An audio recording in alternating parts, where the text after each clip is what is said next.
Hello friends, welcome to the new lane. My name is Srujana Yadav.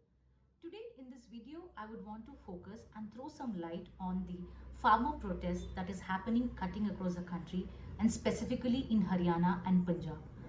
We all know that the central government has passed three bills related to agriculture, specifically focusing on three areas.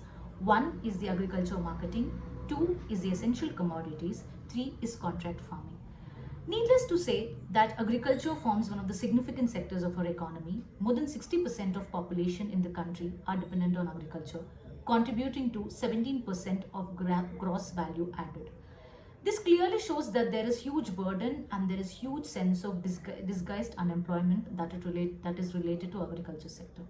So hence, all the more any kind of policy change, any kind of policy upheaval, even a small or big, can really create huge repercussions in the farming community in the country. Having said this, we clearly and also are realizing that how agriculture is an important livelihood for most of the people in our country. It's important to realize why these particular set of bills have created farmer protest. We all know, unfortunately, that the situation of the farming community and much of the rural India are in severe distress. According to National Crimes Bureau records of India, we've also realized that more than 10,280 people have committed suicide who are related to the farming sector. That's very unfortunate, and it makes us realize the importance of this particular aspect of our economy.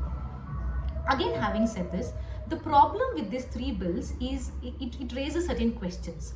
What are these fundamental questions? We already have many procurement schemes cutting across the country.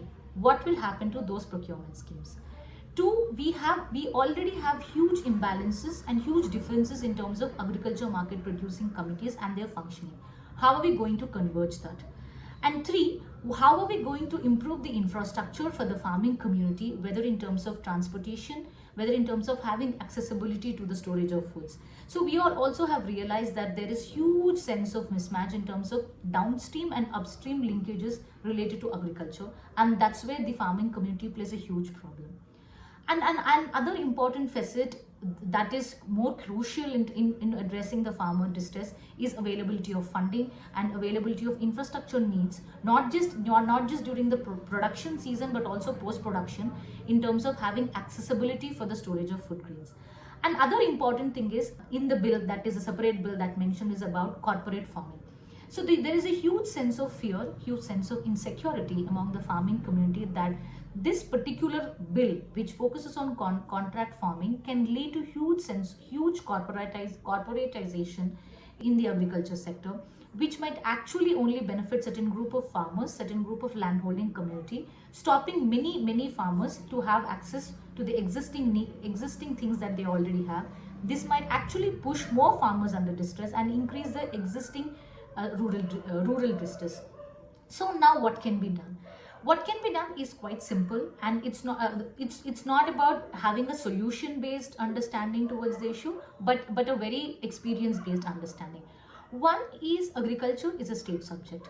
We know two states in this country cutting across the length and breadth of the country have same and similar agricultural policies because of its inherent differences and diversities in terms of geographical locations, irrigation requirements, atmospheric conditions, and most importantly, very specific kind of production requirements.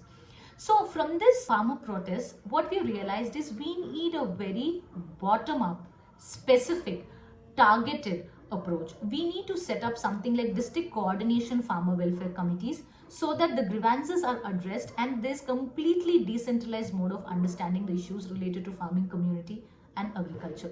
And two, when the farming community has problems and has huge fears in terms of corporate farming, it's important to raise awareness about what exactly contract farming is, what are its pros and cons, rather than trying to push it from the upper side.